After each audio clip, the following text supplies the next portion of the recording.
We wander. Testing. That feels pretty good.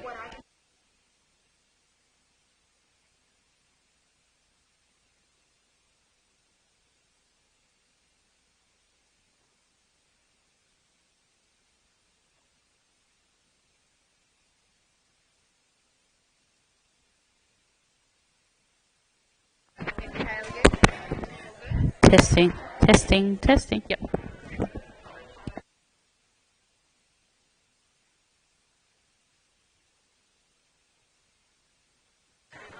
Do one what? Just back and forth.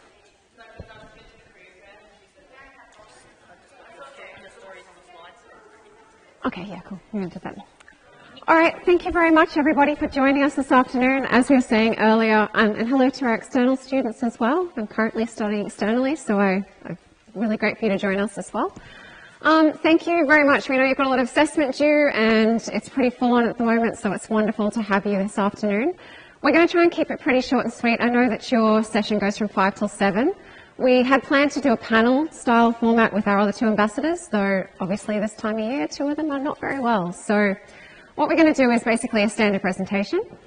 It's broken up into 3 parts. So the first part, we're going to talk a little bit about the department as an employer. Then we're going to go into our personal stories teaching in different kinds of diverse communities. And then we'll wrap it up talking about the application process and how to actually get a job. We do want to start off today. Oh, we've got woo clap. Woo clap. So, yeah, so the presentation today is actually interactive. You'll see that by the dots we've given you, as well as WooClap up here. WooClap is a platform. You can use it in your classroom if you like, with your kids. But it's like a survey questioning platform, and all you have to do is go to wooclap.com/teach Queensland SER for Serena. Okay, and then the questions will start appearing as we load them through. And it's anonymous, completely anonymous. It just collects data and it helps guide our presentation to know what you guys want to hear about as well. So, yeah, so play along. Yeah. You can do it on your laptop or tablet or phone, or you can also SMS it. So, and, 196. Did not get cleared. You'll see with the WooClap, like when it asks questions, it's actually live and blue bars go across the screen. So, yeah.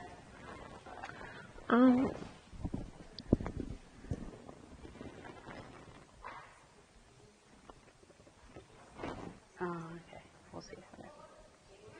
Oh, hang on, I'll go back. There you go. So, yes, so even if people were watching this live at home, they could also participate. Yes, so if they're participating live at home, yep. You can log into this as well if it's coming up on your screen. If you're listening to the recording back, it probably won't be useful to you, but if you're listening to it live, then this will be really great to join in. One of the other things we have, so for sticky dots, we're going to talk about our teaching journeys in different kinds of environments and contexts. Kat's been teaching for 22 years, and I've been teaching for about 6 years. But one of the questions we'd really like to ask is, particularly as you're a master's student, so you've already got a whole lot of experiences and things that you've done prior to your teaching degree, but also recognising that teaching is a pretty dynamic career that will change and you'll have lots of different kinds of opportunities. We'd love to know where you see yourself 1 year from graduation. So we've got a little map of Queensland. We were going to stick it up on the wall and get you to move around, but looking at how settled you are, we might just pass it around. So put one of your sticky dots on this map that says where I will be 1 year from graduation, and then the second sticky dot on where I will be 5 years from graduation. We've also included a map of Australia, even though we'd love for you to stay in Queensland. We respect that you may have other interests and places you'd like to go. And if you plan to be going overseas, just put it somewhere off the charts. So just stick it to the side. Maybe in New Zealand. Yeah. Even though it's not New Zealand, let's say you're going to the UK or something, just put it on New Zealand. That will represent international. International aspirations, okay? Yes. So 1 dot for where you feel like you're going to be a year after you graduate. So in your first year of teaching or just after your first year of teaching, and then 5 years down the track.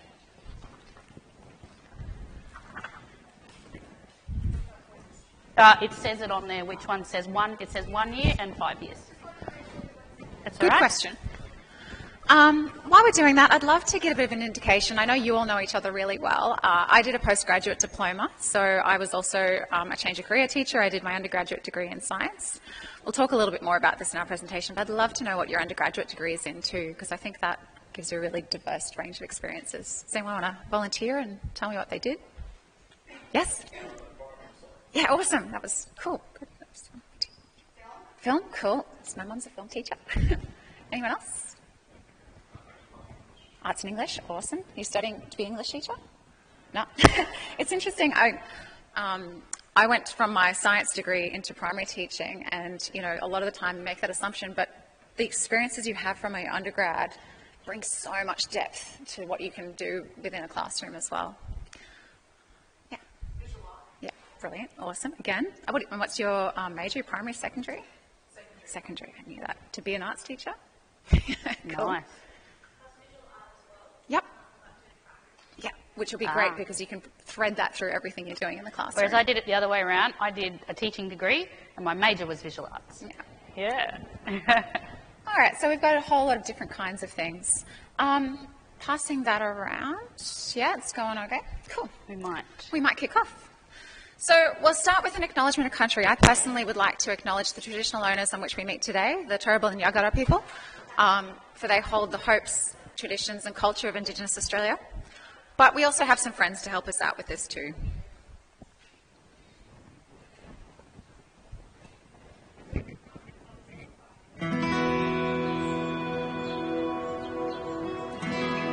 We acknowledge the traditional owners and custodians of this land. We acknowledge the waterways, the land, the sky, and all who inhabit this place. Country. We acknowledge Our ancestors. We acknowledge Our elders. who have gone before us. And those who stand for us today.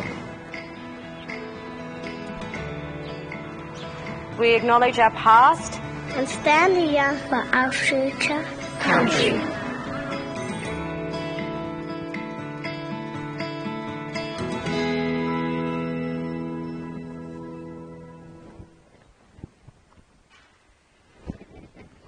Right, so like Serena said before, my name's Katrina, this is Serena. We're some of the Teach Queensland Education Career Ambassadors for 2019. We have two others that are unwell and couldn't be with us tonight. Joel's just got off a plane from Melbourne this morning and he's not very well, and Lauren's not great either. So the four of us have been spending the year getting to know people like yourselves and sharing our experiences about what it's like to work in Queensland state schools all across the country by sharing our stories. We're going to do one of our first Woo Clap questions, so if you could go back to your browser. The first one is, what is your most important goal after graduation? Is it the dollars? Is it adventure? Is it that work-life balance? All those sorts of things. Okay, so you can see that we've got 39, 40 people there playing along. And can you see how the blue bars move? Yeah, so this just helps guide our presentation and tailor it to what you're thinking so we can tune in with you. And it's interesting to see with the master's students that permanency and work-life balance do seem to be pretty consistent. We can definitely talk about the permanent positions we have available, which I know we'll focus on rural and remote contexts. Can I just get an indication? I know we'll ask that question too, but just a show of hands on who's potentially interested in rural and remote teaching. Yeah? Oh, great. Excellent. Cool. That's wonderful. I think it's actually our next question. Yeah, we also have plenty of opportunities for permanent positions within Metropolitan if you want to discuss that too, but it's so cool that you guys are up for an adventure. All right, so our next question is, how likely are you to consider teaching in a rural or remote location? Extremely likely, unlikely. Oh, sorry, that's three. Unlikely. Unlikely, not so sure. Likely, and very, very likely. In other words, I'm in, sign me up.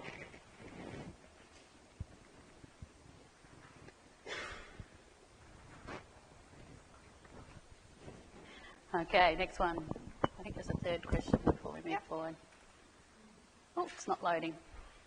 No? No third question? It's disappeared. That's okay. All right, so as Serena said before, the presentation's broken into 3 parts. How's those maps going, by the way? Good? Getting there? Yep. I've got the 5-year one here. Where's that 1-year one? They're mine, yeah. Who hasn't had the 1-year map? Down this way? Okay, we need to bring it this way. Okay. I'm going to tell you a little bit about the Department of Education and what we're sort of like, how we're structured, I guess. So you get a better idea of who we are. And I'll kick off by saying that, as you can see, we have a lot of students. By that slide, over 550,000 students in our schools. And if you have a look at that little map of Queensland there, you'll also notice that the majority of our schools are actually not in the southeast corner of Queensland. Okay, they're outside of those huge residential areas. Okay, so it makes sense then that most of our jobs are going to be outside of southeast Queensland. Okay, so just keep that in mind, I guess, but I think all of you guys probably understand that because most of you put your hand up a moment ago about going rural and remote, which is great. Okay. One of the facts I love about this slide is that one that says there's over 1,200 state schools, and I know there's conversations sometimes about the differences between working for, say, the cath ed sector or private sector. One of the really cool things about working for the Department of Education is that you have that transferability. So if you are working in Brisbane Metro for a couple of years and suddenly decide you want to have an adventure in the Torres Strait, all of your entitlements, all of your leave, all of the things that you've built and worked towards within your school in Brisbane go with you, Pardon? And vice versa, yeah. So you're working for the department, which includes all 1,200 state schools. You're not working for a particular school. So you have fluidity and choice. As opposed to, say, if you're working at, a private school in Brisbane and you wanted to work in a private school in Cairns, you would lose all of your entitlements and your leave and et cetera. So I don't know, I think that's kind of a cool statistic and not something I realised when I started working for the department. Okay, how's those maps going? We're just about done. We put this slide in because this one actually comes from Tony Cook, doesn't it, our Director General? He gave us this slide. That's just a snapshot of where the schools actually are in Queensland. Okay, so whilst it might seem cluttered in that southeast corner, it's actually not. It's just the size of the dots. So it gives you an indication of where the primary schools are, special schools, all that sort of thing. It's a really cool map. I don't know if you wanted to... Just, I think it's, what's the spectrum here of primary teachers? Yeah, cool. And secondary? Excellent. So you can see, again, we've got a lot of those early childhood, of course. Yep. And early childhood? Yeah. So what you can see on that map, obviously, is we've got a lot of primary campuses spread across different locations. But one of the ones that Tony was talking about was this primary secondary, so those purple dots. So those are our P to 10 or P to 12 schools. And those are really cool opportunities, particularly if you've got a background in something that's beyond your master's degree, your undergraduate. In specialty subjects, teaching across the entire school is a really cool opportunity. You got a purple dot on your school, Serena? Yeah, so Mornington, which is where I was teaching, was a P to 10 school. So I was teaching science, which is my undergraduate, from P to 10. So I was teaching prep and grade 10 boys. So she's that purple dot up in the Gulf of Carpentaria. And behaviour management's the same for prep in year 10. Yeah. So you can see that the department in itself is actually very, very diverse. We have a number of different schools, not just primary, secondary, P to 10s or whatever else. We also have a lot of other types of schools like hospital schools, outdoor education centres. There's actually a travelling show school, believe it or not. We've got distance ed, all those different types of schools. So they're not just a campus with a fence around it on a street. Okay, they are in all different types and shapes and forms. And not only that, but within the state schooling system, you also have not just the fluidity to transfer between schools, but the fluidity to change your position or your career or your role. Okay, so you can be a teacher, you can be a head of department, you can be head of curriculum, you can be a curriculum advisor.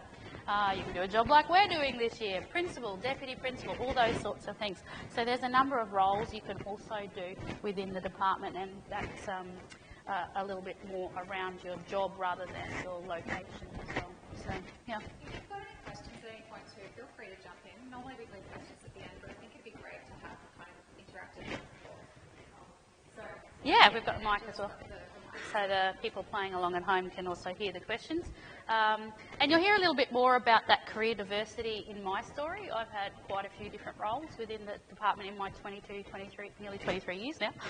The years got away from us. So, yeah. So I've had quite different life. What are we looking for? Well, we're obviously looking for teachers that are, most of all, resilient, okay? We need to know that you have the skills to be able to, if you've had a bad day, bounce back up and get going the next day, okay? Because those faces are going to be in there wanting to see you again the next day. We want people that are great communicators. We want people that are collaborative. Even if you are a first-year teacher, your opinion is as valuable as somebody who has been there 20, 30, 40 years. Okay, and we want to hear it, so we want you to bring new ideas, fresh ideas to the table when it's curriculum planning days and things like that. And obviously that willingness to listen and learn, because trust me, you will never stop learning as a teacher. You will never ever get to a point in your career and go, that's it, I know everything about teaching. It doesn't happen, okay? I don't know everything about teaching. There's still always something new to learn. So we want people that are willing to listen and learn for their entire career. Next slide, please. Just maybe add to that this is stuff that we've actually had a chat to principals about. So if you're looking for keywords and buzzwords to throw in your resumes, there's some. These are the things they've said that they're looking for. Yeah. Yeah, photos. Yeah. Yeah. Have you done much of that yet, or is that more of a next year thing? Yeah. That's so much fun. Enough. Everyone loves talking about themselves. Okay. As a department, we offer a lot of incentives. So we offer relocation assistance. So, for example, I've moved around the state a fair bit, and the department every time has come in. They've sent people in to literally pack my entire house into boxes, put it on a truck, move it to my next location, put it in my new house, and then the fun begins of unpacking it all at their expense, not mine. And how did they relocate you per se? Like, did you have to drive your own car up there, or did they fly you, or? Depends on the circumstance and how far you've got to go. So, for example, Serena, she had to fly. I was on Mornington Island. Yes. And up here, and the department booked all my flights for me. They were very, very helpful. My partner came with me, our dog came with us, and they booked all our flights, they organised it all, and it was quite a straightforward process, as well as all of our car, boat, furniture, everything. But say if you were going to Gundawindi, it was a 4-hour drive. You could drive yourself, but you would be reimbursed your fuel costs. If you had to stay overnight in the transit, you can do it that way too. Yeah, so for example, I moved from Maryborough to Emerald, and I drove, so therefore I got a kilometric allowance reimbursed to me. So I paid obviously the fuel and things up front, but then I got so much money for each meal and so much money for the accommodation and so much money for my petrol because I chose to drive. I could have chosen to fly and had my car shipped as well, but I chose to drive. So, and all you do is take your personal belongings or what you need to get through the time that you're in transit, and your pets and your children, of course. You can't pack them up in the box. So you just take the bare necessities or whatever it is you need to get through, and they ship absolutely everything else. I just have one question, because we have had a few students that have pets. Yes. And on behalf of them, they just wanted me to ask if that is okay, if they can be accommodated for. Was that your question too? Part of it? Yeah. Should we start with the pets one? So for online listeners were asking about pets and how that's accommodated. That really does depend on where you go. So one of the pieces of advice we give is that if that's your priority and that's the most important thing, have the conversation with HR and say, you know, I have a dog and I need a home with a fence and I need somewhere that's going to be possible. Not all teacher accommodation has a dog-friendly environment, but that was one of the conversations that I definitely had. So not everywhere, but definitely possible. It's possible, yeah. I think there were more questions about pets than children. Yes. It was I had 3 things that I really needed. I needed to see the ocean, I needed work for my partner, and I needed my dog to come with me. So it's a very common question. I think it's important. Yeah. So that point that you made about work for your partner, what sort of assistance can the department provide with that? It's another great question. So that's one we get asked a lot, about work for partners. So my partner is a carpenter. He came with me to the very remote Indigenous community I was working in. We got connected with the principal, and one of the things we find is that principals are the heart of the community. They know everything that's going on, particularly in a rural and remote context. So he got us in contact with the housing supervisor, with people whose partners were working for the council, and he connected with work that way. But a lot of the other teachers came with partners. They were working in various fields, but one of them was a painter and ended up working through the council. Others had other professions, but they were working as teacher aides all the time they were there, which they loved, had a chance to do something different. Working as a chef in the school. Another one came up as a lawyer and ended up being the island lawyer. So there's not necessarily a system in place for getting your partner guaranteed work, but often what we find is that the kinds of roles that people have often are also really required in rural and remote contexts. Did have someone else who said that their partner was a forensic scientist. That's all right. It can be a little bit more challenging, but if you're willing to think outside the box and do something differently, there's definitely work available. Yeah, definitely. And if you look at the local council websites and things like that too, sometimes they have some sort of schemes and things going for finding work and that sort of thing as well. So in some communities, people have been able to tap into that. Okay, so it's not the department's job, unfortunately, to find your partner the job, but through conversation and connection, you can find the avenues to do that. My experiences are they're really supportive, because if you've got a partner or a friend who's going with you, you're going to be more supported just generally, and so they want to have that network, the support network. Yeah. So that's the relocation. The department also has a broad range of leave entitlements. For example, Lauren, one of our other ambassadors, has taken maternity leave and things like that. I've taken things. I'll talk to you about some leave that I've taken in my career as well, different types of leave. But there is a broad range of leave and entitlements that you can take that a lot of other employers don't offer. We also have a lot of flexibility. Again, I'll talk about that in regard to career diversity, but also part-time. If you ever do want to teach part-time, you can drop your fraction down or build your fraction back up at any time as well. So we have that type of flexibility. Now, if you choose to go rural and remote areas, then you actually can find the benefits in this blue book, and on our website as well. We have a calculator now as well about the benefits. So there's actually extra money attached to going rural and remote. So you could get subsidised accommodation. That's a picture of Joel's house out in Emerald. I was out in Emerald as well, but about 10 years before Joel. My house looked exactly the same, but it was blue, not green. And it was around the corner from that house. But you can get that teacher accommodation that Serena was talking about earlier. Could be in a shared house. If you're a single teacher, like I was at the time, it was in a shared house, so it was 2 other teachers and myself. If you are going as a family or a couple or something like that, then you have sole tenancy, so you have the place to yourself. And the best thing about the share accommodation is that they can't decide who has used what of the electricity bill, so the department picks up the electricity bill, so you don't have one. So we just cranked those aircons 24/7, man. It was like, we're not turning them off. Joel's house was known for being the lighthouse. Yeah, it was known for being the lighthouse because the front light was always on 24/7. So, yeah. Yeah, so additional holidays, all those other different types of leave. So I had 2 other questions here. You right? Yep. Yep. Microphone so that people at home can hear, because they might have the same question. In the booklet for the rural and remote schools, it has next to listed all the schools, either family or solo.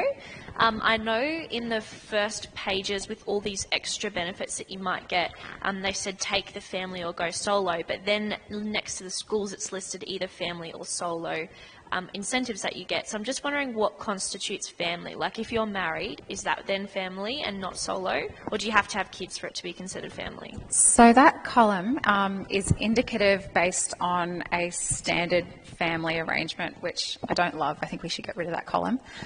So basically where it's got that blue and purple column that you're referring to, it's saying, so if you had a dependent, if you took a partner with you who doesn't have to be a married partner, it can be de facto. My partner, we'd only been together like a year before we went up, and it was. By the way, she just got married on We just Saturday. got married, yes. So it didn't. It worked out. You can take a partner. At the time, they weren't. And it worked. But basically, that's saying if your dependent, is a partner who is earning less than the dependent threshold, Tax-free. that they're considered a dependent. And then if you have 2 children. So that's what that take the family sum is about. It's kind of on that assumption. It says it down the bottom here that the take the family is based on you, a dependent spouse, and then however many children it says in the disclaimer down the bottom. So this is just an example if you had like a 4-person family or if you were going solo. The same for then next to the schools. So you get that and that. So this is called your financial benefit for being in those type of schools, okay? And then this is called a locality allowance. So this is paid per semester. So if like Serena was in a school where she got $6,000 a year, so she got $3,000. But then you get this one here, and this one's broken down into fortnights. So this is a yearly sum broken down into fortnights. So it's 2 types of payments. Just a question about the housing. You said that if you were going solo, you would be in a shared house. It's possible. Well, yeah. If you were going with a partner, but you wanted to be in a shared house, because contextually, my partner's fly in, fly out. So I'm going with a partner, but he's not always there. Yeah. Could, if I had other people or there was other teachers there, can you decide or can you ask? Or Yeah, you can certainly ask. Like you would talk to what those areas have that have accommodation. They have an LAC, Local Area Accommodation Committee, LAAC, and usually one of the principals or somebody in the schools runs that or is the chair of that. So the principal will put you in touch with that person. You can have a chat with them and say, oh, okay, well, tell us about your circumstances. And you can say, blah, blah, blah, blah. And they go, right, okay, great, we'll take that in consideration and we'll let you know if we've got something for you. Just be aware that may not be accommodated. You can always put that forward. Yeah. Again, yes. Sorry, I just had a previous question. Yep. Microphone. I can repeat it back for the externals. Just in regards to the relocation, if we've got into an additional program that helps with the moving, are relocation expenses still something that Teach Queensland covers? Just because I'm not in it for any of that, but it is good to plan ahead. That's been something that's been really, I've been conscientious of. Yeah, so if you're The rule, I was just going to say, as a general rule for all of this, the department will not let you be out of pocket. So the idea is that wherever you're going, it's a non-out-of-pocket experience. So even if that means you've got something else in lined up. Got to the techie program, Yep. yeah. Yes. Yeah. Yep. So techie and the Queensland Government work in collaboration. You won't be out of pocket. Yep. Yeah. Okay. So yeah, it'll be the same. Unless you decide to buy a really big boat before you go out. And Techie is the government program. Is a government program. So so you have full access to everything. Okay. All right. Just in case money is of some interest, because some of you did put that on the blue bar. There's your starting salary as a first-year graduate teacher. Now, it can be It can be, if you had done some teaching experience in another state or something like that, you could apply to be bumped up the scale a little bit. It goes up every year for 10 years, and then you hit a senior teacher wage, and then you can apply to be an experienced senior teacher. Then you can apply to be a HAT or a highly accomplished teacher. Then you can apply to be a lead teacher. A lead teacher is on top of that again, and that's as high as then you can go as a teacher, and then you're going to head of curriculum, head of department, those sorts of roles. These are also the statistics from July 2018. So with our recent EB agreement, it's actually gone up a bit. Higher than that. I think your starting salary now is 73 or 74,000. Obviously, that's before tax, before tax. That's everything before that. Yeah, I'm still paying off mine. Can you say you started as a beginning teacher, you haven't hit that 10 years to get the senior teacher, but you might get an opportunity to be head of department? Would it just jump? Yep. So if you go to head of department year 7, you'll jump. I had a friend who was teaching for 3 years before they became a small school principal, and so they went straight from their 3-year salary, which was 75, straight to the 120. I could tell them all about it. So, yes, you can be sitting on that 6-figure sum after 3 years of teaching. Yeah. So I guess one of the incentives is working in a smaller school, there are more opportunities to work in higher positions as well. I'll tell you all about that. Promotional, absolutely. Yes. Katrina's one of our prime examples of that. There's a lot of support for beginning teachers if you choose to work in Queensland state schools. We have something called the Mentoring Beginning Teachers Program. So in your 200 days from going from graduate to proficient, you are assigned a mentor teacher, and a bucket of money goes to your school. And even if you're doing 6 months in one school and 6 months in another, the money has to get moved across, goes with you. And that money is for taking you offline and giving you supply teacher days and things like that. So in case you need to go to a PD or to work one-on-one with your mentor teacher. Your mentor teacher is not your supervisor. They are not allowed to report to your supervisor on how you're going. They're purely there for you. Okay, if the supervisor wants to know how you're going, they have to come and ask you, not the mentor teacher. All right, it's a confidential thing you have with your mentor teacher, and it's really, really helpful.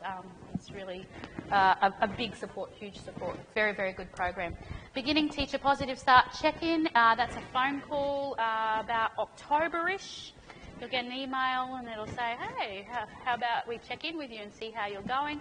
And that's more of a well-being thing. It's not how you're going with your teaching, it's just how you're going in general, how you're going with your well-being. Even if you're doing great, I recommend that you take up that phone call because it's really beneficial. The entire Department of Education has access to something called LifeWorks Employee Assistance Program. That is a phone number you can call and you can have a chat to a person who's been trained, a little bit of counselling. They're not a counsellor, but they're sort of along those lines. And it doesn't matter whether you're having a bit of stress in workplace or at home, you can give them a call and check in with them and they can start helping you to sort things out, put things in motion and go to the right place for help. Okay? And that's confidential as well. Centres for Learning and Wellbeing, they've got 5 of them around the state: Roma, Emerald, Mount Isa, Atherton, and no, I've got another one. Oh, there we go. There's 5 of them. They are hubs of learning. Anybody can access them, whether you're an experienced teacher or a beginning teacher, it doesn't matter. And you get to participate in programs, whether it be PD and professional development, or whether that be about adjusting to the community and the lifestyle and things like that in that area as well. And then we've got the Remote Ready program, which is run out of the CLAWS, the Centres for Learning and Wellbeing. So there's lots of support for beginning teachers in general. Okay. And I think just the takeaway from that is a lot of people said that work-life balance is really important. And I think for me personally, and I think we can all attest to this, is that first year really sucks. It's really hard. Oh, yeah. Whether you're working here, you're working in Dubai, you're working in the UK, Brisbane, Torres Strait, first year is a really hard thing to get through, and I think recognising that as long as you're somewhere where you're being supported and you've got a team of people who have all kind of got each other's backs, you'll get through it. But Take advantage of these resources. Don't feel like you're alone in struggling, because they're in place because you recognise that it's going to be hard, and that every year after that gets easier and easier and easier. And just to keep that in mind when you get to that point, you go, it's supposed to get easier. Yeah. Obviously this is about remote and rural, but if you stay in the metro areas, do you still get all that support? Absolutely. You do, obviously not the Remote Ready or the Centres for Learning and Wellbeing, but the Mentoring Beginning Teachers program is a government initiative statewide. And as Kat said, it can be non-contact time, or it's definitely at least a mentor. The positive check-in and the life works are all available to everybody. Yeah, first three are definitely, or entire state. The others are more rural, remote. And if you don't have a trained mentor teacher in your school, you can get one online. So they are actually trained as mentors, like coach and mentor. So they know how to work that program. All right, so we're going to kick off and tell you a little bit about our experiences. Can I just get a show of hands as well? Who's already seen us do this? Or have, yes? Okay, thank you for your patience. One of the things I do want to draw your attention to is these little maps you've given us, because I think they're really, really cool. And for those people who have seen me talk will know that in my first 5 years, my first year of teaching, I was in Brisbane Metropolitan. So I sort of stuck around, stuck close. Got that first job walking into a school looking for relief work, and they gave me a year contract on the spot. So that happens. But from there, I taught overseas in Vietnam, which I'll talk about, and then also the last couple of years in my 5 years in the remote school in the Gulf. So I can see, looking at these maps, that there's a fair few of you who are pretty keen to kick off your careers in that southeast region. A lot of you, I think, are you all through, there's a few of you through the techie program already? Yeah, so you've got schools that you've got lined up where you'd like to go, you've got places in mind. Is that where you've got really clear? Because this is really cool. A lot of the time we give these presentations and people don't have an idea, or they just want to stay around the southeast. So the fact that you've already got an idea of where you want to go is a massive advantage. And then this overseas dots. So has anyone got a clear image? Does anyone want to share where they want to go? Because I think that's really cool too. International places, yeah? UK, yep. You've been hearing from those guys looking for teachers, Australian teachers, UK. Anyone else keen on the UK? Hands up. Yep. Cool. Kat's taught in the UK. She's going to talk a bit about that. Anywhere else in mind? Yeah? Canada. Excellent. Cool. One of the, yep. That would be super cool. What an adventure. I think the thing that we can, again, take away from this is that every kind of different teaching experience that you take on will make you a better teacher. So whether or not that is overseas, whether or not that's somewhere in Queensland, every time you do something that's a bit different, you're going to just get better at your craft. You wouldn't believe how many teachers do end up just going to Metro and staying in the same spot for 20 years. And, you know, they're obviously, after 20 years, you're very experienced. But every kind of new opportunity you take on board is just going to kind of add a string to your bow. So it's cool that you're thinking in those terms. Okay. Yeah, sure. I'm a primary school teacher. I'm missing my kids. I've only got 7 weeks left of this job, and I'm looking forward to going back to my people. So I'm going to start off with some Dr. Seuss, because it makes me feel like I'm back in a classroom. Congratulations, today is your day. You're off to great places. You're off and away.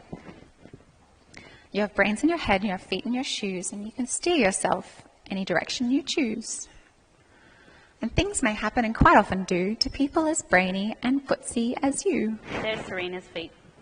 So this is all from Mornington Island. This is the place I've been. There's on my feet. I know that's a bit weird, maybe. She's great at taking these photos. But I think the thing that really stuck with me is just the incredible landscapes. Things, you know, when you put your feet on a different part of the world, you're really connecting to the country. You know, you're having a really different experience. So I started off my undergraduate, as I said, was a Bachelor of Science in UQ. I did that because I was really passionate about environmental science. I was passionate about making a difference and about conservation. I worked in the industry for a little while. I was working for CSIRO, but didn't feel like I was making a difference. I was writing a lot of articles thanking BP for their contributions to marine sciences, and wasn't quite why I got into it. But one day an education group came into CSIRO, which is where I was working, and we were explaining our research to them, and their little faces just lit up in a way that adult faces just don't. And so I kind of went, well, that's it. You know, that's how I'm going to do it. That's how I'm going to make the difference I want to make. So I went from that to my postgraduate diploma, which I did here at QUT. And as I said, I taught in Brisbane Metropolitan for a while, which I loved. You know, I was doing contracts. I didn't find that I had any problems getting work. I think that if you're proactive and you take initiative, you can get those roles, but I really regret not going remote for my first teaching experience, because what I got out of remote was an incredible support network.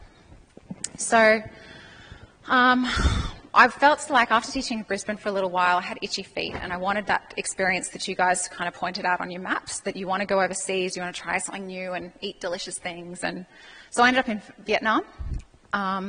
Loved that. I can definitely talk about that if anyone wants to have a chat later.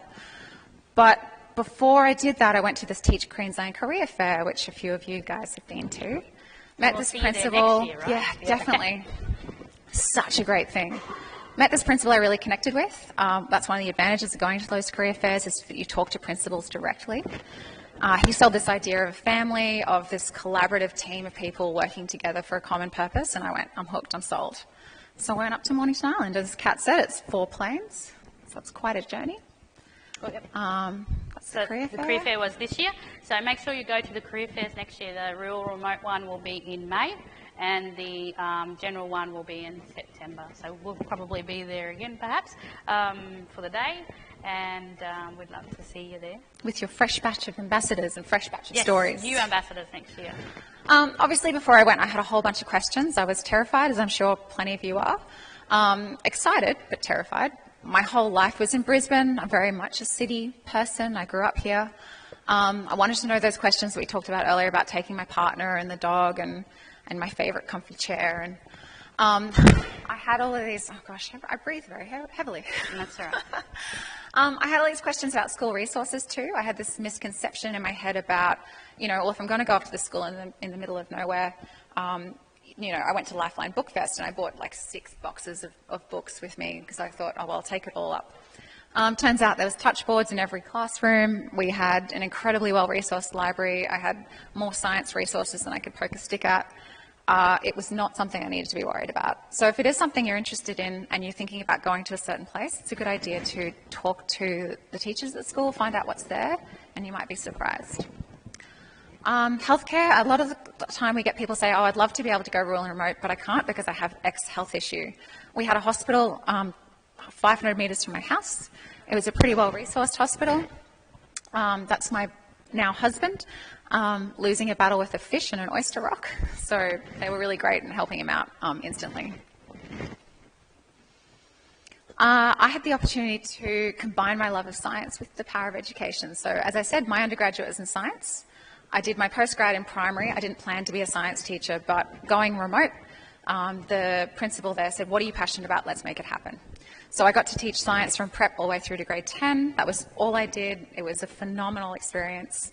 I got to incorporate Indigenous science into the curriculum in a really meaningful way, and just got to, you know, play with slime and liquids and gases and balloons and be Miss Frizzle every day. So that's kind of why I asked that question about what your passion is and what your undergraduate was, because one of the things often you can do in remote is take whatever that is, even if it's not in your teaching capacity, running lunch clubs and running after-school programs. The community will love that. So your weekdays are pretty standard curriculum. It's the same expectations you'd have for a kid in a Brisbane Metro school. But instead of show and tell being, you know, a grasshopper, you're getting baby joeys. We had crocodile skulls as well on assembly to kind of highlight the dangers of crocodiles in the area. Wild brumbies in the playground. That was a pretty standard occurrence. Realised you're not in Kansas anymore. Weekends were very different. We were going out, we were watching turtles lay their eggs on the beaches, snorkeling, hunting mud crab with the high school boys, making our own spears to do that with, camping, jumping off things that were probably higher than I would like to be jumping off. Next one. Yeah. And I guess it was the little things that made me realise how lucky it was to have that kind of adventure with all the support I needed. So we talked about the department moving all of your stuff for you. Going to Vietnam, loved it, amazing experience, but I had to book my own flights. I was out of pocket myself. I had to organise my own accommodation. Certainly couldn't take the dog. And they were both amazing experiences. They were both amazing adventures. But going to Mornington, I had all of that with all of this support. And I think I'd think about doing that. Kat talks about the fact that you can retain your permanent position, you can go have an overseas experience and come back to your permanent role. That's a really cool thing. And I think community living, one of the things I really learnt about teaching from being in community means that those relationships you're building with your students and the impact you can get and the outcomes you can get from your students when you really build that relationship, you just get so much more out of them. You know, they're going to do probably 10 times better on their maths test just because you went for a run with them the day before. And you get that, you already know that as teachers, but it's really honed in with a community experience. And yeah, I guess that's the thing I was saying before that the principal said to me that really stuck with me is this experience will make you a better teacher. Oh, I just wanted to show off all the fish I caught. She's got amazing photos. Mine are not going to seem very entertaining after this. I actually have my undergraduate was in marine science, as I said, but I have anaphylactic reaction to fish. So that's my sister-in-law. She ended up following us up to Mornington Island, but she would thread the prawns and things onto the hooks, and we'd throw the line in the water, and we'd get fish like that within 2 or 3 minutes, no joke. And everyone would have dinner. So you can see she's wearing gloves. Yeah, I'm just standing behind her supportively.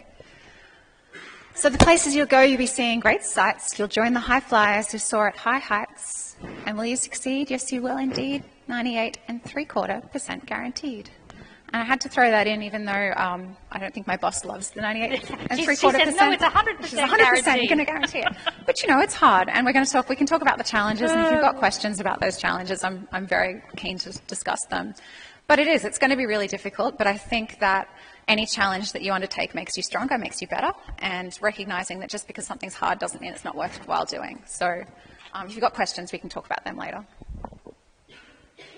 Oh yeah, my students, like I said, just jump, just dive in, just go. Jump, miss. Just do it, just jump, miss. Except in this one. I've jumped last, you can see, because there were sharks, and I'm not silly, so just jump. They can eat everybody else first. Yeah. Yes. Cool. All right. Over to you, Kat. Cool. So I wanted to talk to you a bit about what I've experienced in the diverse communities that I've had the fortunate opportunity to work in. And I can basically boil it down to 3 points, as I've probably already mentioned, and that's career diversity.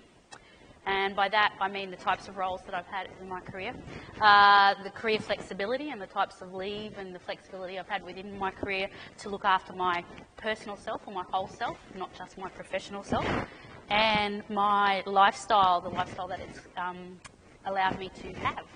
So yeah, so that's basically the 3 reasons why I like working in state schools and not just in Brisbane Metro. I work in Brisbane Metro now, by the way, but I haven't done that for the majority of my career. So remember we were talking about that mentoring, and I think I just wanted to illustrate here that in my first role in Maryborough in that Fraser Coast area, I got that mentoring program. That was my mentor there.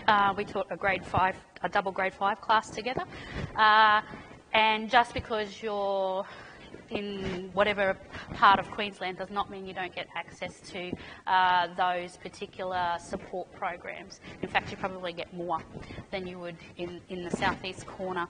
So I certainly had that type of career support and flexibility straight away from day one. After 3 years in Maryborough, I took a year leave without pay. I was able to retain my permanent position, as Serena said. I didn't have to give up my permanency, it just meant I took a break from it. And I went and taught in the UK for 12 months. So this is where that career flexibility comes in. The reason why I say to people it's better to do that after you've taught for a few years, not straight away in your first year of teaching, is because working in Queensland State Schools then gave me the skill set and the confidence to go and do that.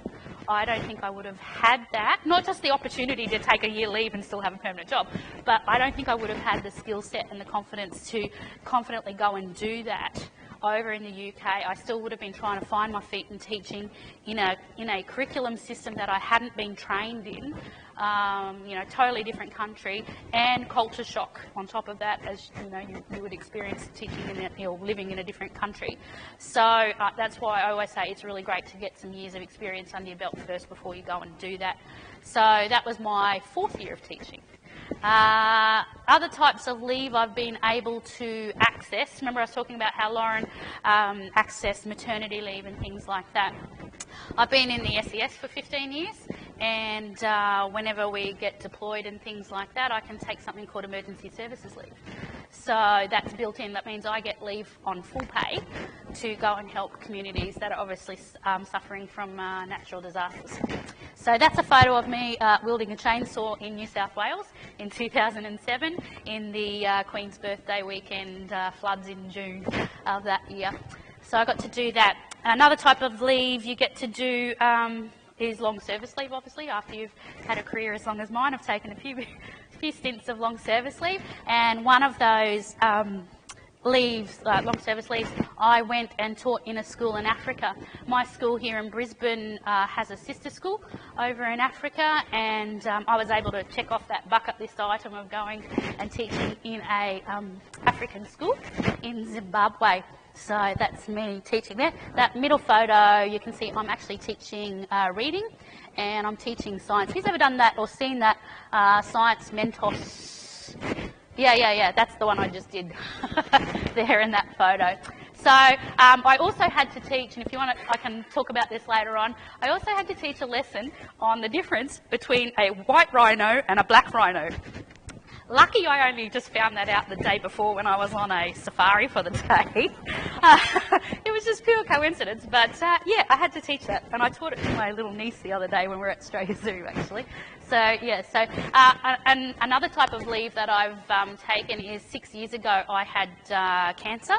So taking leave means that you can, you know how I said about looking after your whole self? So I could do that with the security of knowing that my job was there when waiting for me when I got back. As I said, another thing I like to do is the lifestyle is one of the things that working for state schools has given me. Just an absolutely rich lifestyle. Just because you work in a rural or remote location doesn't mean your social life has to stop, trust me. I worked out, when I came back from the UK, so this is where I was in my 5th year of teaching, I was teaching in Emerald out in central Queensland, and there was never nothing to do. There was always something to do, whether it be swimming at the damp and barbecues, charity golf days or race days or camping expeditions. There was always something to do. B&S balls. I often join the little theatre, like amateur theatre, wherever I go. Excuse me. And yeah, I would deliberately go to school on a Friday morning, and I had nothing planned in my diary for the weekend, knowing that by 3 o'clock somebody's already planned my diary for the weekend for me, and it was going to be a heck of a good time. Okay. It also meant that I could make lifelong friendships. So that photo of me in the middle with my flowers was a surprise 25th birthday party that they threw me, and I'm still friends with them even now in Brisbane. Most of us are still in Brisbane now. So that was my 40th a couple of years ago. So we're all still very close. Another thing that going rural and remote allows you to do, if you just want to flick on, meant that you have career opportunities a lot earlier in your career. So I've been a principal 3 times in a primary school, and I wouldn't have been able to do that if I hadn't gone to a rural and remote location. I was 25 when I became a principal. So yeah, I'm not now. So yes, and the reason why I liked doing that at the time was a bit similar to Serena when she said she liked to be connected to community. It meant that I could make a deeper connection in the community with services and different things like that. So you can see here in this picture that I made a connection with the local rescue helicopter and got it to come out and land on the school oval. So the kids thought it was great. Helicopter landing on the oval. They all got to, you know, climb all through it and got strapped into the big orange Furno Washington stretchers and talked to the crew and the pilot and the ambos and all that sort of stuff. They thought it was great. The parents were there standing at the back taking the photo for me. So they got to hear it and see it and do all that sort of thing as well. Turned out to be quite fortuitous because then in the school holidays, the September school holidays that followed, the family that lived across the road from the school, now this school didn't have many kids in it. I think it was about 60 kids. There was a family across the road, and the dad actually broke his leg in the school holidays, and he had to be airlifted by the helicopter to Brisbane, and it was quite good for the crew because they knew where they were going to land. And it was quite good for the family because those kids knew what to expect. They knew the people that were coming. They had the chat and things like that. So it was a lot less stressful and smooth transition for that family. After my time out in Emerald and in that area, I moved back to my hometown of Bundaberg, and my career grew even further there. I had the opportunity to become a science curriculum advisor. If you're a primary person, have you heard of Primary Connections? This is the time Primary Connections came around, and so I was one of the trainers in that area. I was called a primary science facilitator. So I got to make a greater impact with children by teaching the teachers how to connect with their students better through science, and teaching it in an engaging way. And I felt really fulfilled with that job because instead of making that impact of 25 kids in that year, your usual class, I could teach all those teachers and they could teach all their kids. So it was that greater exposure, greater impact. Today, you'll find me here in Brisbane at Ferny Grove. Anybody done a prac at Ferny Grove? Or no? Well, if you do, you probably see me around there. We had one of the master's teachers from last year. She was my prac student last year, and she's actually now got my job backfilling me this year. So she's doing me this year at school while I do this job. And that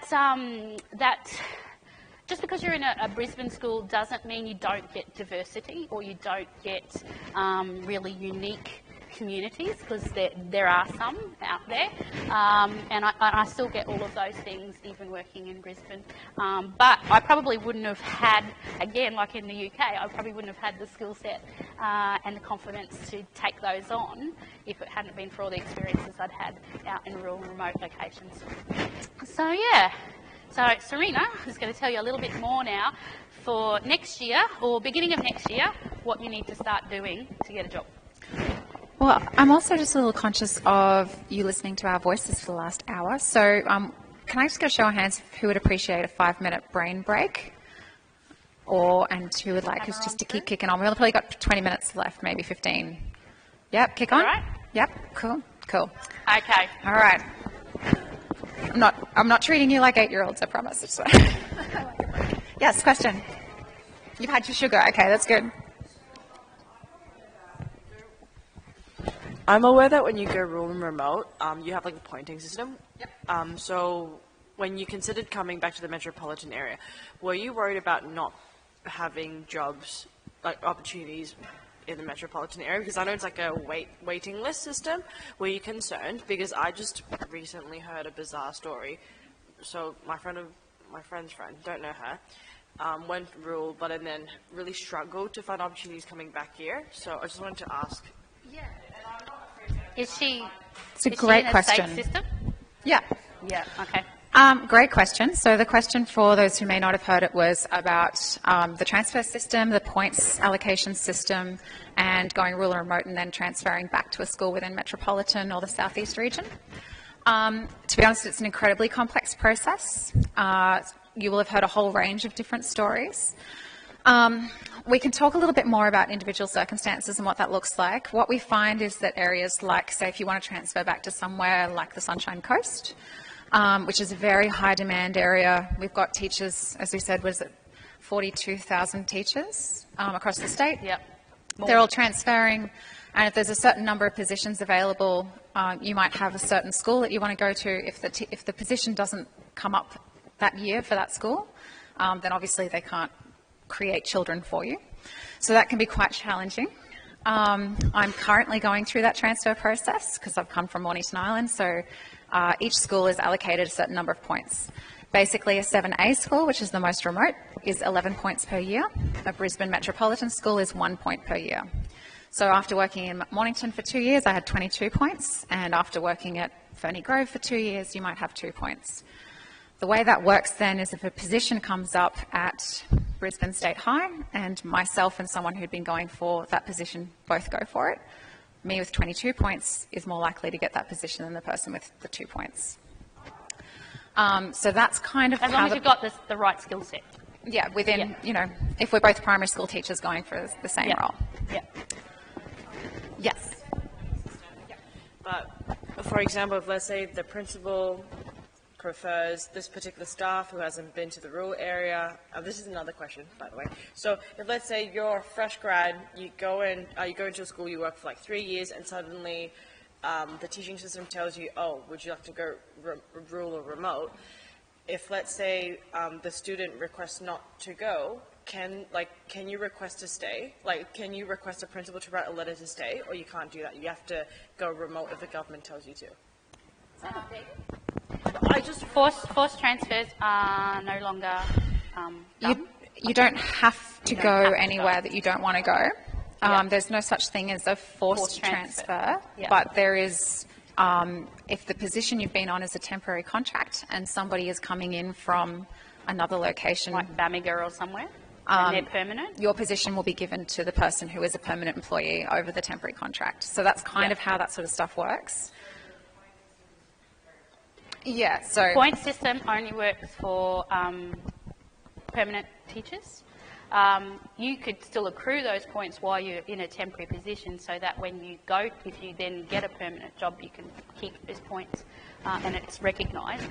But you can't transfer as a casual temporary teacher. Question at the back.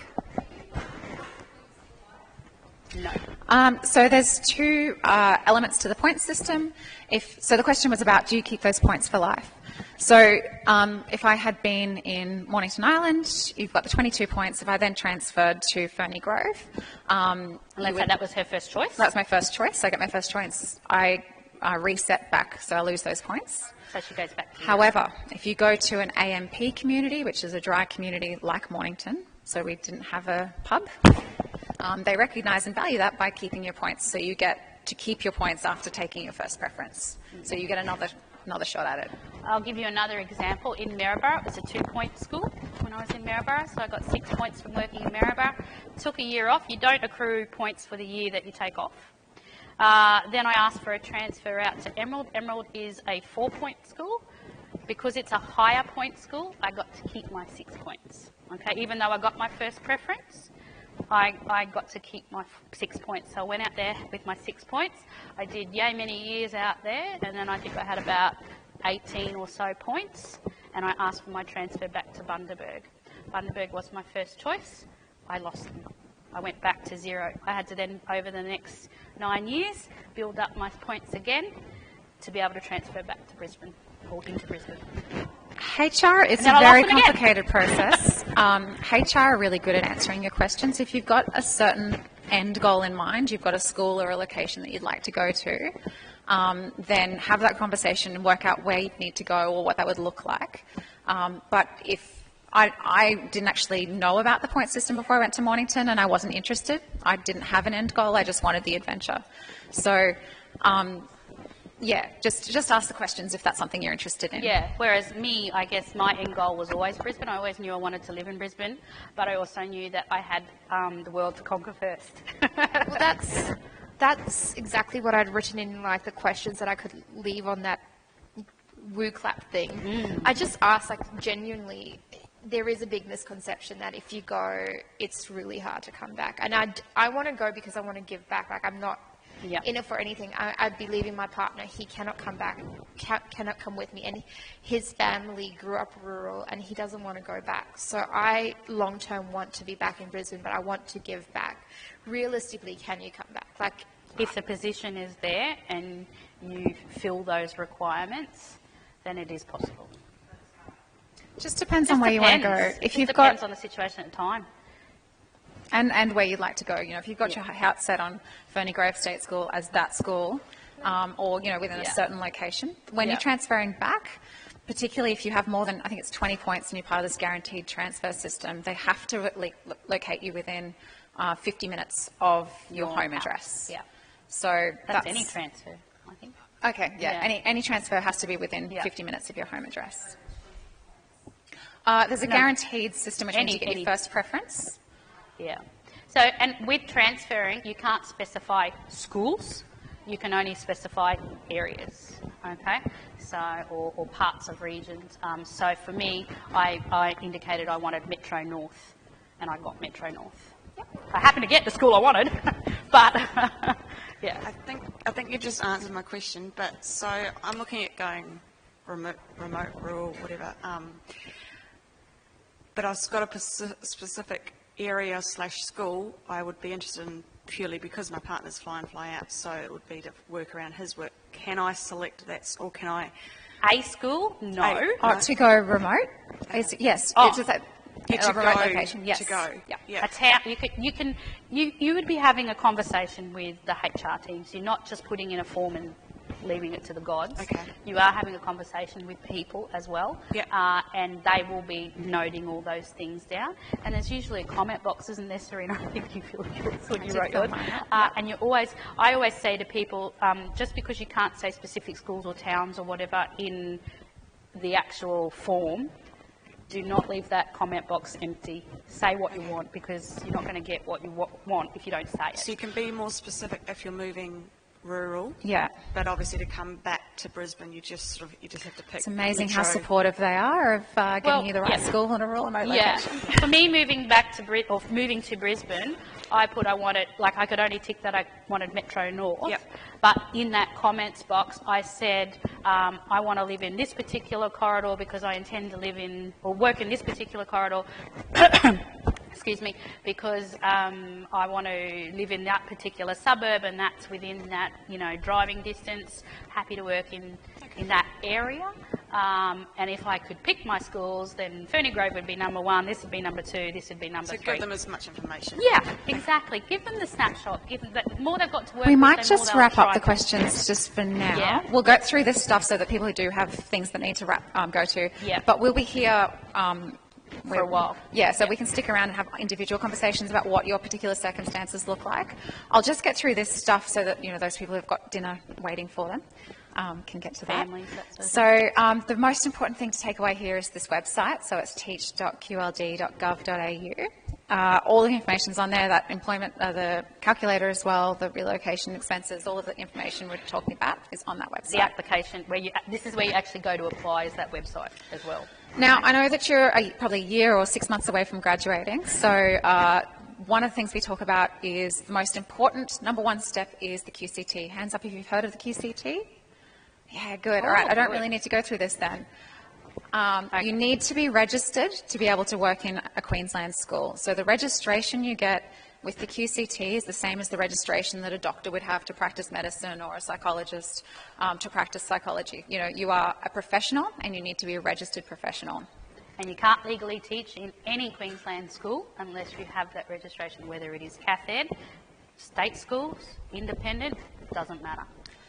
So the very first step, and you can start doing this up to a year out from graduation, is get onto the QCT website. So it's www.qct.edu.au and start your registration process. Your initial registration is about $300, and then you pay, it's around $80 a year for the rest of your teaching career.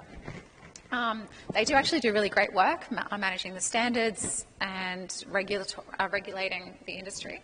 So that's your first step. Your second step is employment with us. So we are an employer. The Department of Education, as we talked about, it's the entire state. It's not just one school. So at the beginning of your final year, you can get on that website and complete the application for teacher employment form. Has anyone started filling out that form yet? No? Okay, so it's on the website. It's very simple. It's quite straightforward. You don't need to have an essay about why you're the best teacher in the whole world or... No selection criteria, nothing. It's just notifying us of your existence. So you apply, you get given a number. It's got information about regions you might be interested in teaching in, what your qualifications are. It's a tick and flick. Good idea to get this started, because the sooner you do it, the sooner we can offer you a job. They can do that prior to graduation. 12 months. But you can do both of them, yeah. You can start this. So the career fair we had most recently, the one in September, we gave out conditional offers of employment to people who hadn't graduated yet. They didn't have their QCT registration yet. They didn't have their transcripts, but we gave them offers on the spot on the assumption that they would get those things. So you can start this process now, fill out the form, let us know you exist, and then we can have a chat with, HR can have a chat with you, and they can give you a job for straight after you graduate. So to be very, very clear, because for some reason this gets lost in communication, you need to have 2 applications on the go at once. One for registration, one for employment. Okay? One does not give you the other. Could be done at the beginning of next year as well? Yep. QCT You can do it at any time. Like, it's open all year round. But we recommend 12 months before you graduate, because if you leave it till like November and you graduate at mid-November, early December, like, you're not going to then really get a job to start for January, because silly season kicks in. You've got Christmas parties, you've got the kids have got to be here, there and everywhere, Christmas concerts, you've got end of year exams and assignments. It just gets put on the back burner. So that's why we say start it early, and it doesn't have to be finished. It will be something that won't be able to be finished until you get your final transcript, because you can't get it until you finish. But you can have the application in an incomplete status, and you still get the ID number, and you can still be getting job offers with that. And that ID number actually becomes your payroll number, and if you don't have that, you don't get paid. So this is just a bit of information about our identified Indigenous communities. That's where I was working for the last couple of years and absolutely loved it. If you're interested in that as a specific career option, happy to have a chat about any of those. I've got a fairly good understanding of what most of them look like now, just in terms of location and the types of communities they are. But they're fantastic. They really value education. There's a huge difference you can make. The gap that we talk about, closing the gap, is very real, and the kind of impact that you can make in these communities is phenomenal. So if it's something you're interested in, come and have a chat to me. That squiggly line's Papua New Guinea border, by the way. So we do actually have students that come down into Queensland schools. You can apparently see PNG from some of our Queensland schools. Isn't it? A few tips for your application, and I guess this is something that you're coming up to probably next year, but the standout on this slide is that if you have a teaching friend or partner that you'd like to start a teaching adventure with, let us know. On Mornington, we had 2 graduates who came up together. They share house together. It's a package deal for us. It means that you can, we said, 2 for 1. Yep. You'd be supported, you've got that network, and you've already kind of got someone to hit the ground running with. So definitely let us know if there's someone you want to go with. Doesn't mean you necessarily be at the same school, but it might mean you'll be able to share accommodation or something together. And some of those places, like Emerald, there's 3 or 4 schools, so you can be working in different schools and still in a share house together, or on Mornington there's only 1 school, but you are working together, living together. That's fun. A few tips for the profession. So that Teach Queensland newsletter is a great thing to sign up to. It gives you information about not all of our job offers go up there, but it does give you an indicator of some of the jobs we have available. Subscribe to the QCT newsletter. They give you a lot of information about registration. LinkedIn profile. We did this recently. In fact, we were talking about LinkedIn and how you can kind of get a really good sense of a network and what kind of opportunities might be available. It's a good thing to do. Can I just add to, most of our jobs are not advertised. We only advertise jobs that are hard to fill because for the reason that we don't have someone with that particular skill set in that area or geographical area who wants to go there. So, so we only advertise them if they are hard to fill. All of our jobs, or most of our jobs, are filled via our HR teams. So that's why we say do your 2 applications, then talk to the HR team in the area that you want to go. And all the phone numbers and email addresses are on our website. This is a great one for you guys, because if you are interested in doing a prac in a rural or remote location, my little brother just did one of these last prac. He's a 3rd year QUT student. The Beyond the Range Professional Experience Grant is up to $5,000 cash. It's taxed, so there's that, but it makes a big difference to, you know, your flights to this location, your accommodation. Some of the places that you go to have teacher accommodation anyway, so it kind of offsets the fact that you're not working during prac and all that kind of stuff. So that's definitely worth applying for. It's a really good kind of try before you buy if you're interested in teaching in a rural remote location. And yes, techies can access that too. Yep. And don't, however, expect to get the payment before you go. Sometimes it can be delayed and you might not get it until after you've come back, just depending on how long it takes to process. So take it as a reimbursement, not as a, I'll pay for the airfares when I get that money, because you might not get it before you go. Sometimes it comes through early, sometimes, We're just going to zip through these and we'll answer your questions at the end. Okay, and that rural and remote generalist and STEM graduate teacher, that's actually open to everybody. It's up to $15,000. Generally goes to the really remote locations. So we had 3 teachers at Mornington Island who all got that $15,000 payment. That's in addition to all of your benefits and in addition to your salary. So, well, I should say 2021 applications now, because they've just screened the 2020 applications. We might show Aaron's video after questions. After we've just got a short video from one of our other ambassadors from last year talking about his experiences in Cooktown, but we'll open those questions, and those who do need to go, thank you very much for your time. Yeah.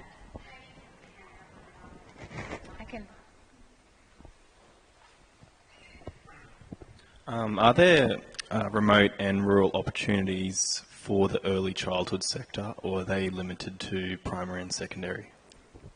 Absolutely, yep. We have early childhood centres obviously everywhere. I think you'd actually almost find that there's probably more because you've got such a large number of young kids. Definitely Mornington Island, we had a kindy and we had the prep classroom. There's a huge emphasis in early childhood education as being a really important foundation. So you'd be a really valuable skill in those communities. Yep. Like the benefits and stuff still apply as well? Yeah, Yep, they do. There's not, how many centres does across the state would you say that have early childhood? With the kindies attached? Yeah. I don't know the numbers, but Ed if Wiener it's said there something... was about 25. Certainly on Mornington, those working in the kindy were paid as teachers. Yep. And it all went through the Queensland Department of Education.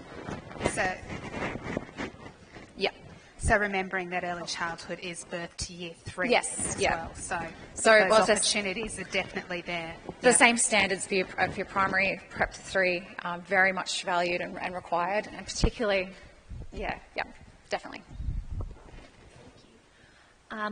So just 3 quick questions. How do you know how many points you will accrue depending on where you go for rural and remote? What if you have more points than you need to get back into a area, say like Metropolitan Brisbane? And when will the applications be open for things like the Beyond the Range grant if we're going on our final prac next year? Yep. So ask HR about the points, but that blue book will tell you the transfer rating of each school. Cool. So if it's a transfer rating 5, it'll be that many points. If it's transfer rating 7, it's that many. Yeah. So you're at a 7, but you got 11 points, did you say? Yes. 7A. 7A has 11. Is it 11, 10, 9? No. I don't know. Not sure, yeah. Basically, if 4's a 4, 5's a 5, 6 is a 6, then the 7's sort of, I think they go 7, 9, 11. Roughly, Okay. Yeah. But just remember, this book only has the 4 to 7 schools. Yep. Okay, if they're a 1 to 3 school, they're not in here. So something again like Ferny Grove, not in here. Okay. In terms of having more points than you need, that's a really subjective thing. There's no standard cutoff. So as a very personal example, my sister-in-law and I both came from Mornington, and we both applied for the Redlands area for Dunwich State School, which is, we live on Stradbroke Island, so there's a specific school that we both wanted.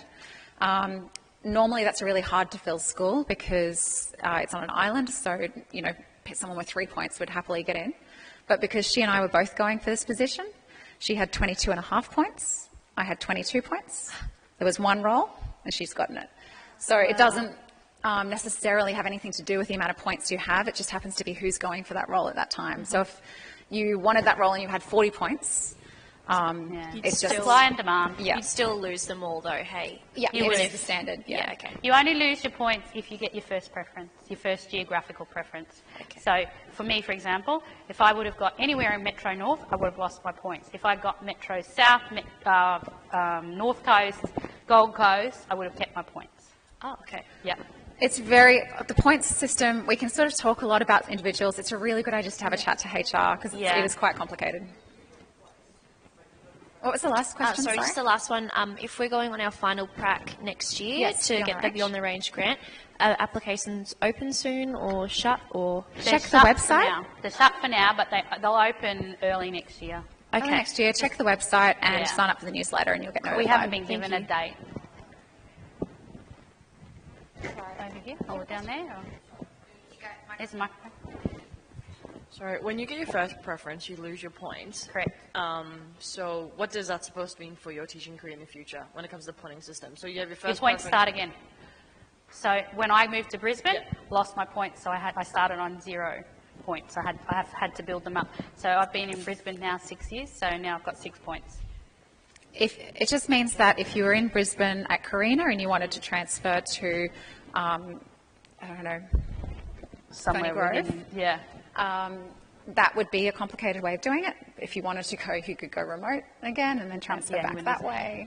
Don't confuse points with your career. Okay? Points is only about transferring. It doesn't mean that I've gone to the bottom of the pecking order as a teacher. Okay? You'll still have a huge number of skills. Experienced senior status. Okay, so I got my experienced senior status when I was working in Bundaberg. I've kept it moving to Brisbane. Okay, so I don't go back to a beginning teacher wage or anything like that. So points is only about relocation. It's as a teacher.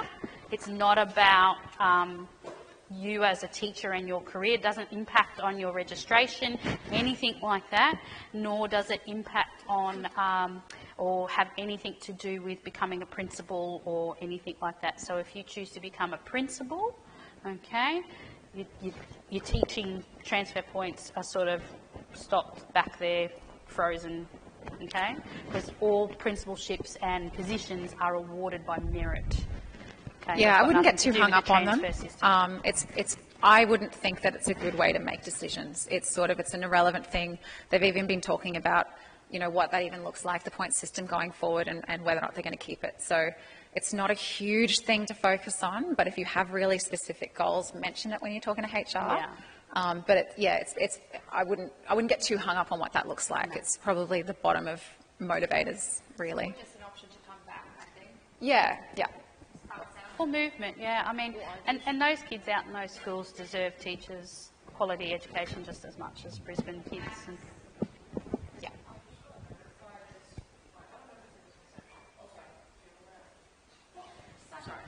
Sorry. So I just got I got promoted for you should do rural because you will get these amount of points and then it'll be easier for you to score a job in Brisbane.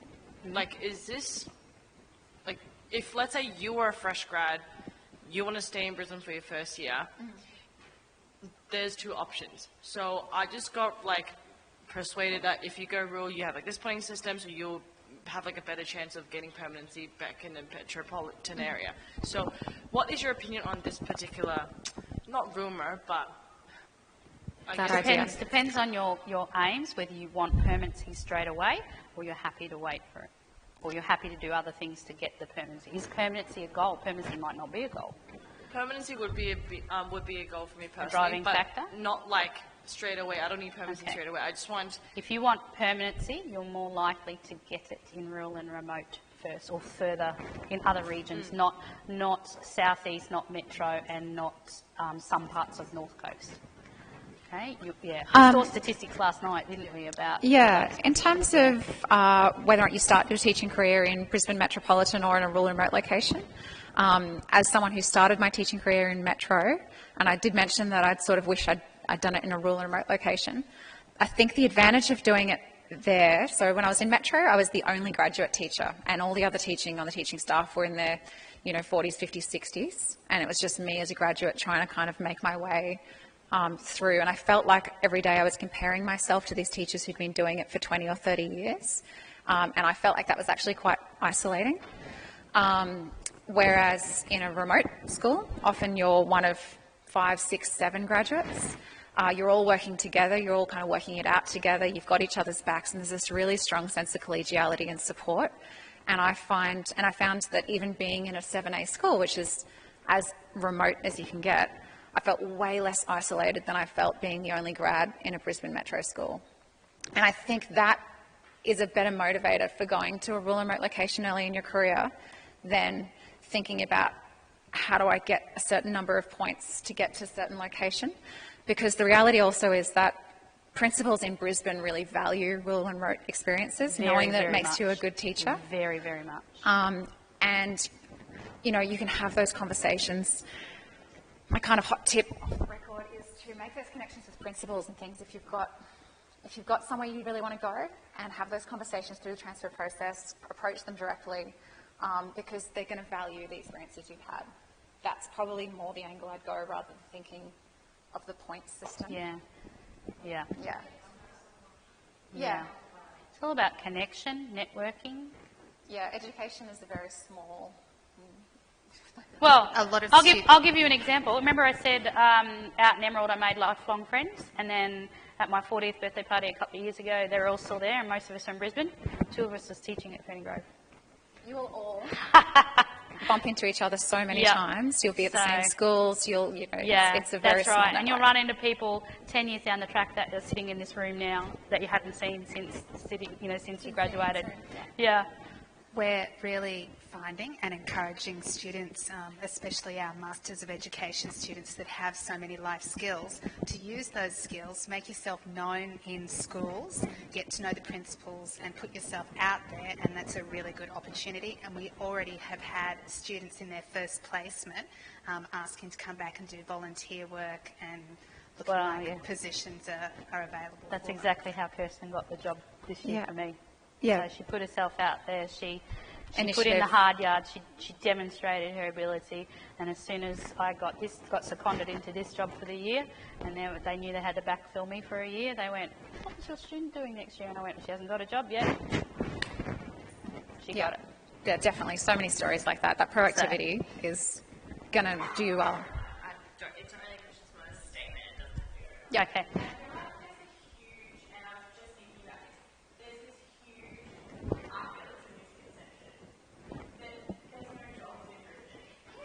Well,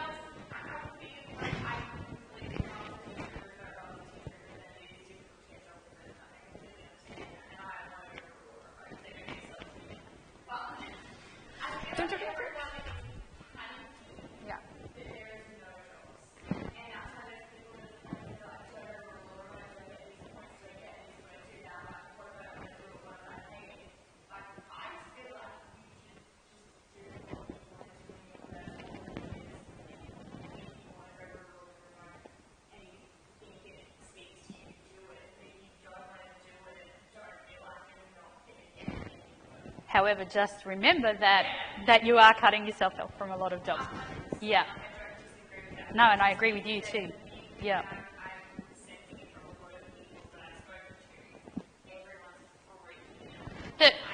There are jobs in Brisbane, I will tell you that, especially in that Ipswich corridor or around Logan, okay? It just depends on what type of job, okay, and what your skill set is.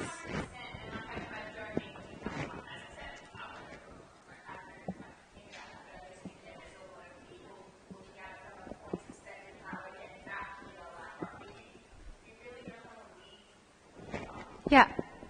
Yeah. I agree with you. And I think one of the things we sell is happy teachers, happy kids, That's happy right. kids, good outcomes for kids. And it is, yeah.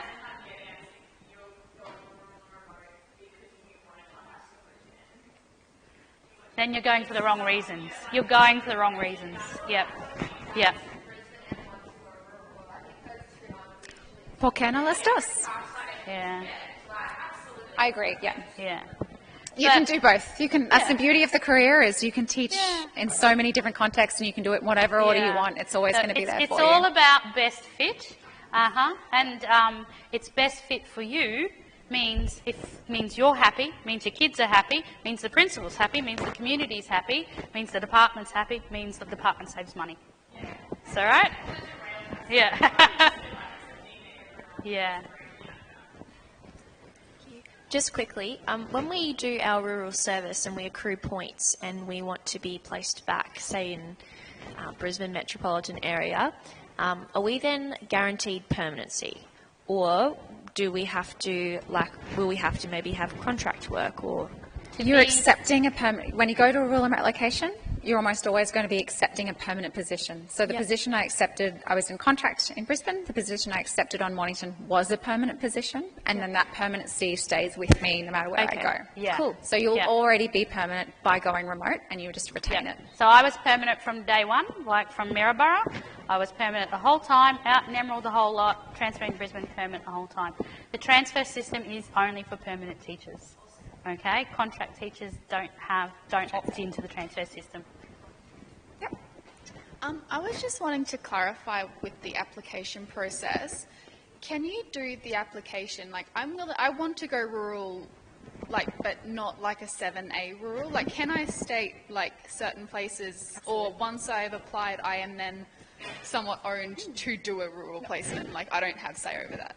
No, absolutely. So the whole process is in consultation, and you can say, you know, for me, I wanted to be able to see the ocean, so that was my thing. Maybe you want to go, one of the things I think that I would suggest is that people get quite hung up in those ratings and the numbers, and they say, well, I only want to be in a 4 school, I don't want to be in a 5 or a 6. I think in terms of your isolation and things, it's better to have a conversation about what it is you need. So if you need a Kmart, have that conversation. If you need somewhere that's got really good Mexican food, have that conversation. Yeah, I was just having a look around and like the names of the places that I would feel more comfortable with going to were definitely like the 4-5 range. Yeah. And so I was just wondering, like, it's not like they put me somewhere and I just hope I get there. It's like I have to accept or decline the job once they've offered Be it. open and honest and say exactly what you need. Yep. Because the last thing we want to do is dump you somewhere where you're not happy because you won't stay. Yep. And that's very expensive for the department to do that. They want you to go somewhere where you're going to be happy. So have a deep and honest conversation with your HR person about what you want. Like if you're caring for your elderly mother and you need a hospital in the town because of that, then say that. Or a Kmart or Mexican food. Yeah, elderly mother's a better example. But, you know, be honest. Yeah, question? So to do with the relocation, if you're moving rural or remote with like a spouse or family and that, if we were to finish our degree and then us go remote and then we had a spouse that was still finishing off a degree, would the department then help relocate them when they finish to move out as well? Or does it have to be at the same time? Assuming that partner's also a teacher, you're saying? No, or just a partner in general finishing off it's one relocation. It's part of that, Yeah. If they were a teacher as well, you could probably get away with the 2 separate relocation costs, but that relocation is attached to the teacher. Okay. And it's, one expense. Yep. Depends on the location too. Some of those 7As you actually get 2 relocate. You get 2 uplifts. So in Mornington we had 1, and then 6 months later you get another one if you want it. So have the conversation. Just ask HR your specific circumstances. It's worth asking. If they're not a teacher.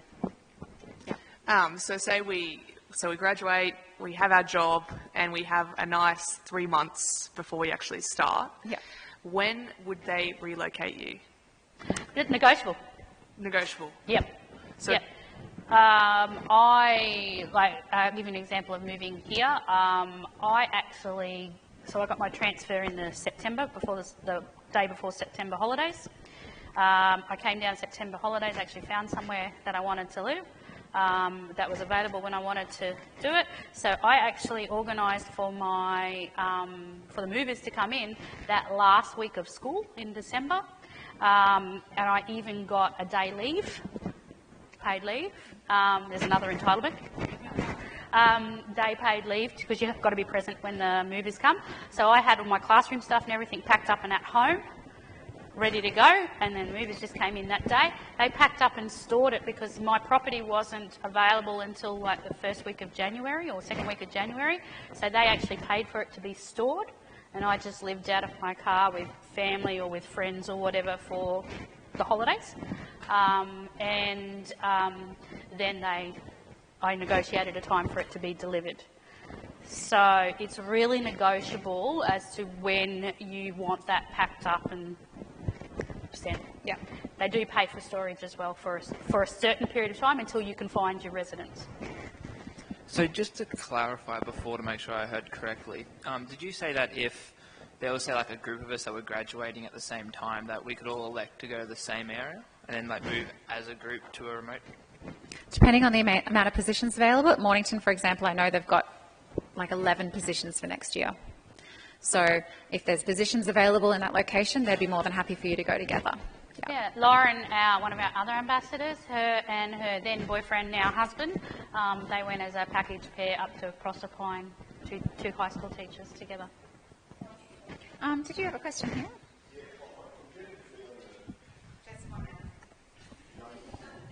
There you go. Yeah, I'm getting the feeling that if you don't leave the metro area, it's extraordinarily difficult to gain permanency.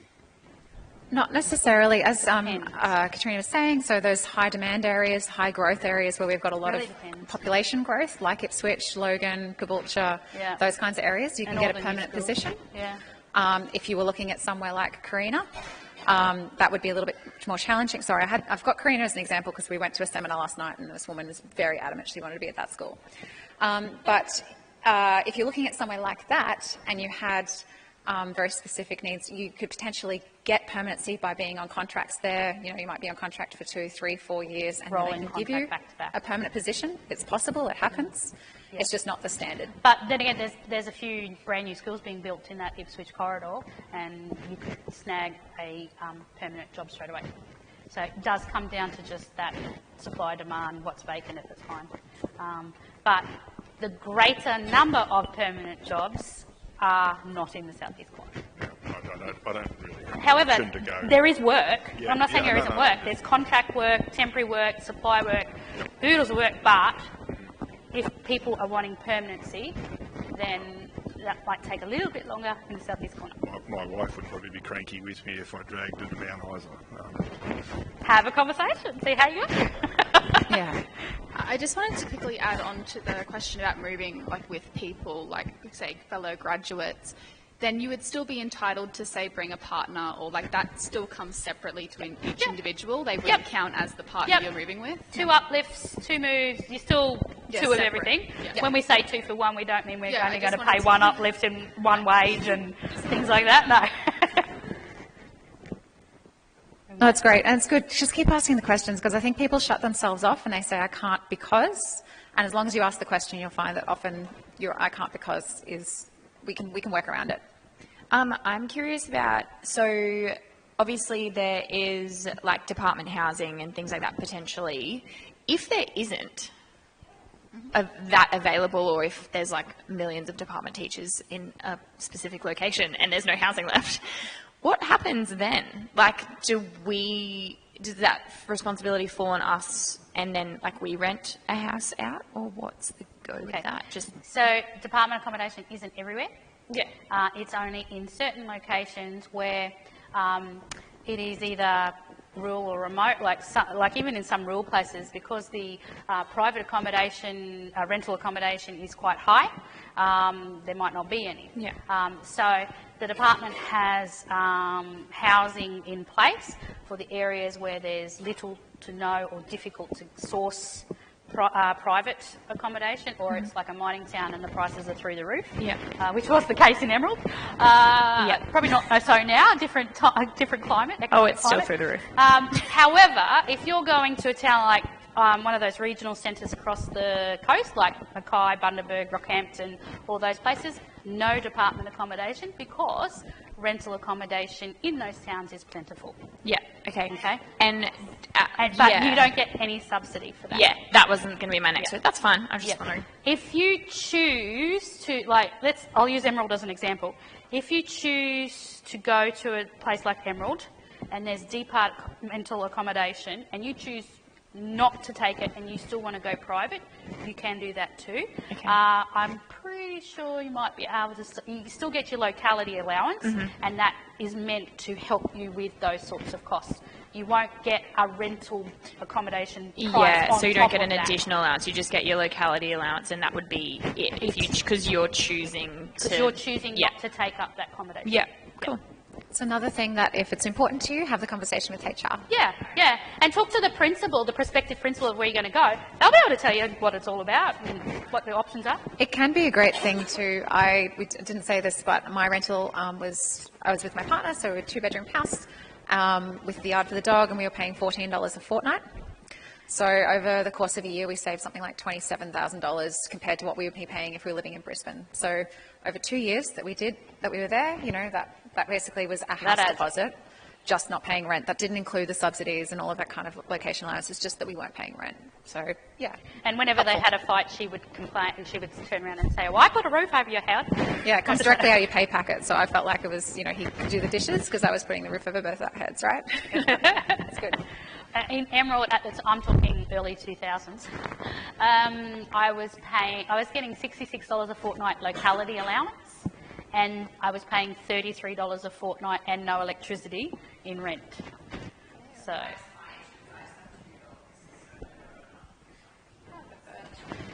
have the conversation. You just never. But if they've got a house sitting there with nobody in it, it's going to cost them to be mowing the lawns and all, you know, upkeeping it. So, you know, to them, it might be a case of we'd rather have somebody in it.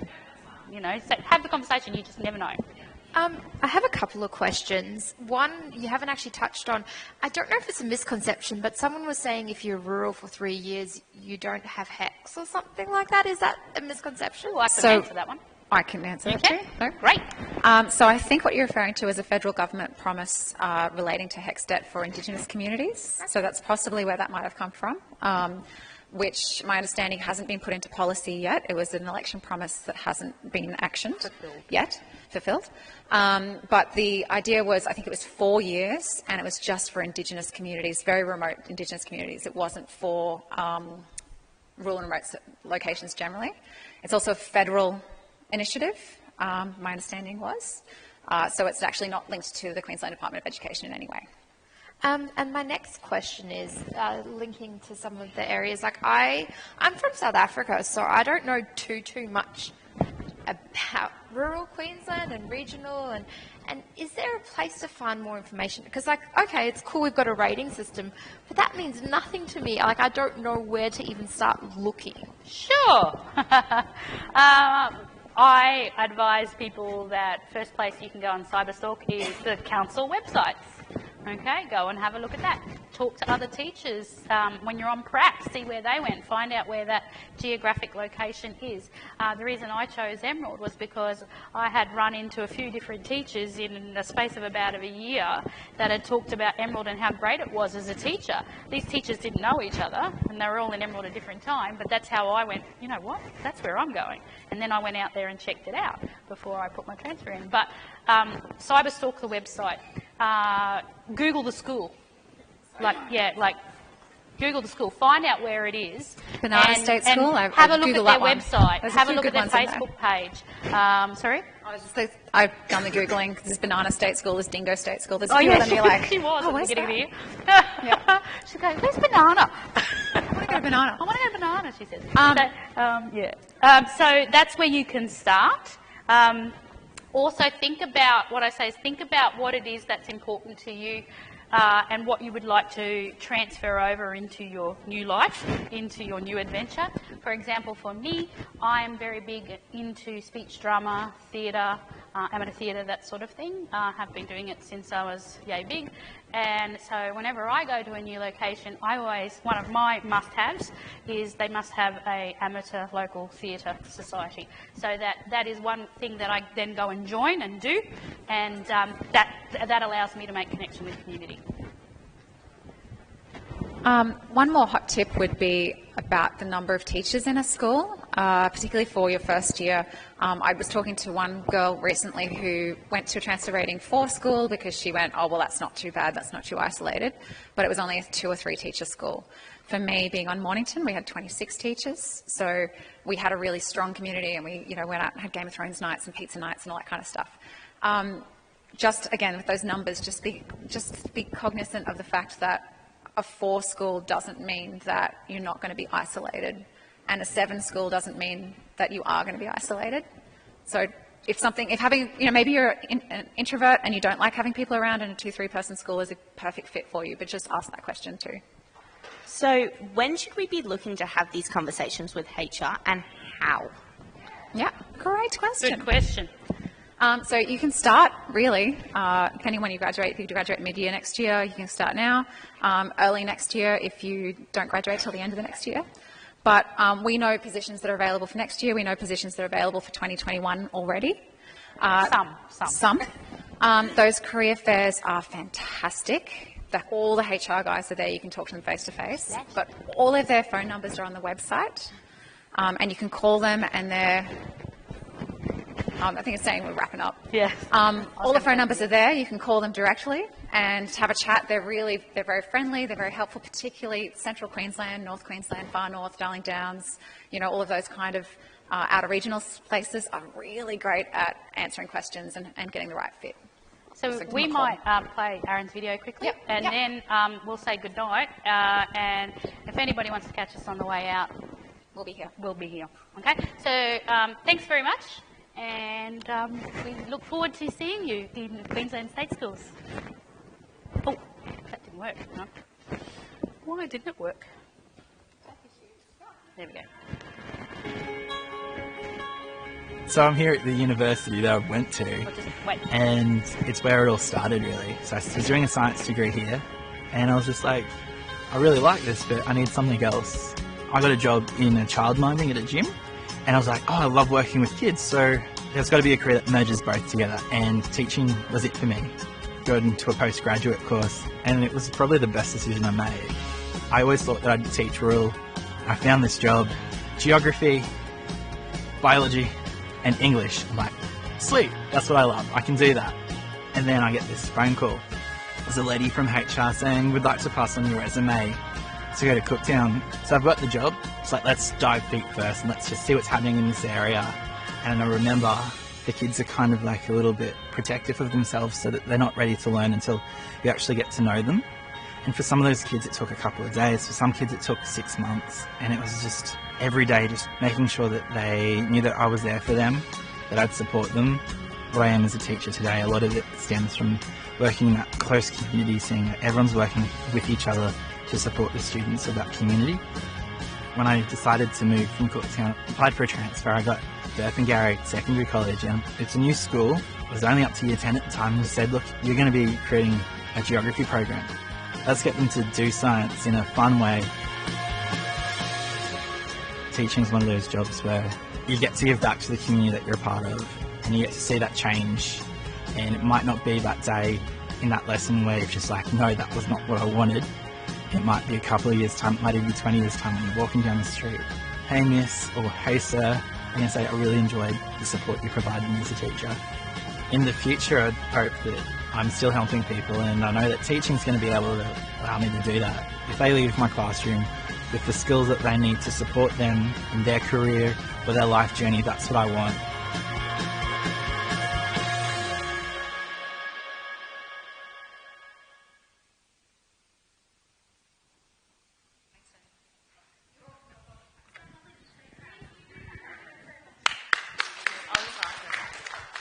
Okay, I'd just like to say thank you very much for coming. That was so informative. We blasted you with so many questions, and I have a feeling that there are still a few more to go, but thank you so much. We really appreciate it. Thank you.